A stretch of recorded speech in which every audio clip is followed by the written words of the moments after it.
Et j'en viens à un sujet de santé publique très important, la mort subite de l'adulte. Pour la première fois, des chercheurs et des médecins ont mis au point un centre d'expertise unique au monde. Il se trouve à l'hôpital Georges Pompidou à Paris. L'objectif est de mieux comprendre le phénomène pour mieux le combattre et donc éviter chaque année plusieurs dizaines de milliers de décès. Caroline Bell, Arnaud Ifergan et Marie-Émilie Cattier nous expliquent le fonctionnement de ce nouveau laboratoire. Régulièrement, cet étudiant en médecine fait la tournée des services de réanimation et de tous les SAMU de la région parisienne. Je viens récupérer le dossier de l'arrêt cardiaque qui était transféré de Réa.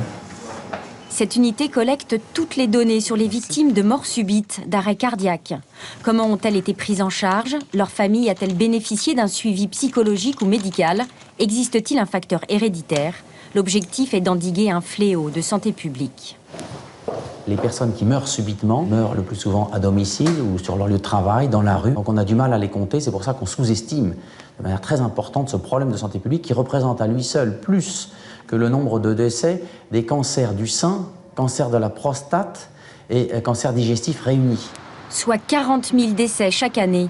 En Île-de-France, sur 3 000 victimes, 400 atteignent vivantes l'hôpital. À peine 150 s'en sortiront parce qu'elles ont bénéficié d'un massage cardiaque immédiatement. Cela n'a pas été le cas pour Maxime, foudroyé à 17 ans au cours d'un match de handball. Son père se bat pour améliorer la prévention. Personne sur place n'a été capable de réagir immédiatement et efficacement pour faire un massage cardiaque ou une autre intervention importante. Les secours sont arrivés un peu tard et il est décédé malheureusement dans les heures qui ont suivi. Je voudrais que tous ces décès aussi qui se passent comme ça dans l'anonymat chaque semaine servent à quelque chose, que ces gamins ou ces jeunes ou ces moins jeunes ne soient pas partis pour rien.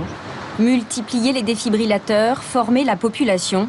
La ville de Seattle aux États-Unis a relevé le défi. Là-bas, le taux de survie atteint 20%, contre à peine 3% dans notre pays.